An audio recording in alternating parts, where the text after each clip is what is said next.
Sim, sim.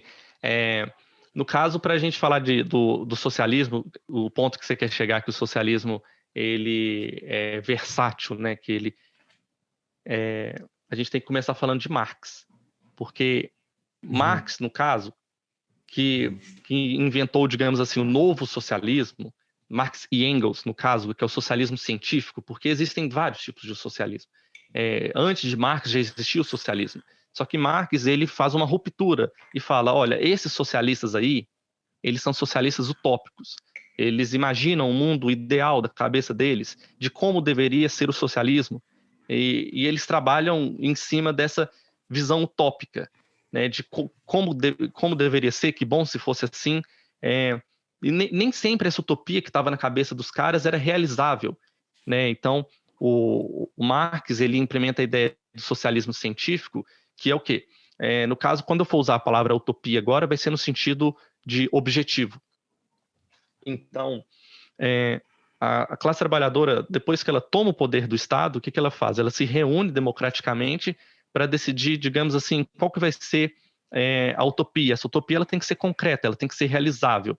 E aí, por exemplo, tem problemas, o problema, sei lá, da prostituição, o problema da exploração do trabalho, salários baixos. A classe trabalhadora, ela se reúne, ela discute como que ela vai resolver esses problemas e aí vai caminhando e sanando essas contradições. Isso, isso é um breve resumo do que é o socialismo científico. Só que Marx, no caso de Marx, ele apresenta essa ideia do socialismo científico, apresenta a ideia do comunismo, que é quando a classe trabalhadora já resolveu vários dos problemas da humanidade e resolve finalmente o problema da exploração do trabalho, e aí os modos de produção agora pertencem a todo o povo. Isso é o comunismo. Então ele apresenta a ideia do comunismo como uma necessidade e um caminho de se atingir o comunismo, que seria o socialismo científico. E só que essa parte do pensamento marxista é a minoria, porque Marx passou 99% do tempo estudando e falando sobre capitalismo. E ele apresentou a necessidade do comunismo, que ele chegou à conclusão, olha, a maioria dos problemas que a gente tem hoje é oriundo da sociedade de classes, mais especificamente da sociedade de classe capitalista. Não que as outras não sejam responsáveis também, como o escravismo, como o feudalismo, mas enfim, para a gente resolver esses problemas, a gente tem que estabelecer uma sociedade sem classes. E, por definição, o comunismo é a sociedade sem classes, ele apresenta essa necessidade, apresenta o caminho, e aí vem outras pessoas pegam a tocha, Lenin, Mao, e explicam e dão caminhos melhor de como fazer isso. Não, caminhos melhor não, dão caminhos... dão exemplos de caminhos possíveis de como fazer isso, melhor dizendo assim. Então, Lenin fala, por exemplo, sobre a criação de um partido revolucionário e a necessidade de como e como que vai organizar esse partido. No caso, por exemplo, o centralismo democrático. É uma ideia que Lenin apresenta, uma ideia inédita, a ideia dele, que basicamente quer dizer o seguinte: liberdade na discussão e unidade na ação. Então, o que isso quer dizer? Quando o Marx falou a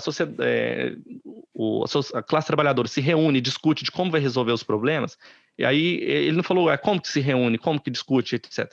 E aí Lenin ele apresenta a ideia do centralismo democrático, que é o seguinte: a gente tem liberdade de discussão, a gente pode apresentar o brainstorm, tempestade de ideias. A gente pode aqui apresentar as ideias, todo mundo, por mais esdrúxulas, ruins, etc., que seja, não, sem medo, pode falar aí o que você está pensando. E aí, depois que todo mundo apresentou as ideias, todo mundo entendeu as ideias de todo mundo, agora que vamos votar, qual que vai ser a melhor solução para tal problema?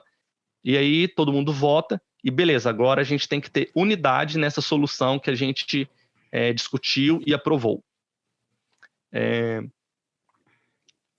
E aí Lenin, junto a classe trabalhadora russa, faz a revolução no Império Russo, sob o comando de Lenin, e que ótimo, deu certo. Aí agora, indo para a questão da versatilidade. Então, repare bem que cada classe trabalhadora de cada país tem que reunir e ela própria tem que decidir como que ela vai dar as soluções para os problemas que elas encontram.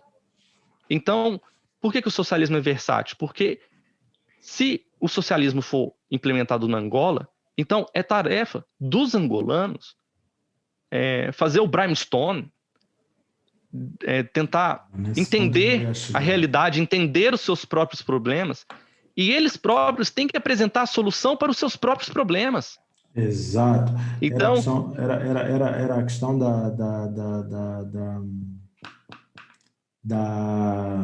como é que qual é a palavra certa para isso? Pronto, mas é a adaptabilidade que eu quis chegar. isso, Debater muito problemas, boa. eu acho que tem muita gente a fazer isso, a falar sobre os problemas, a gente fala sobre problemas, e o nosso podcast vem meio que na proposta de debater soluções, fazer o brainstorm, né, de ideias e ver soluções e tem como é que a gente pode resolver isso, aquilo e falar sobre isso. Por isso é que era importante tu fazer essa introdução sobre o socialismo em si. Não estou a querer dizer que eu sou um socialista ou que Angola precisa de um socialismo novo, não, não. A gente quer ouvir todo tipo de opiniões para poder conversar e chegar a algum consenso, ou pelo menos ficar na cabeça das pessoas e meter as pessoas a refletirem, a pensarem mais sobre isso. No teu caso, o que é que achas?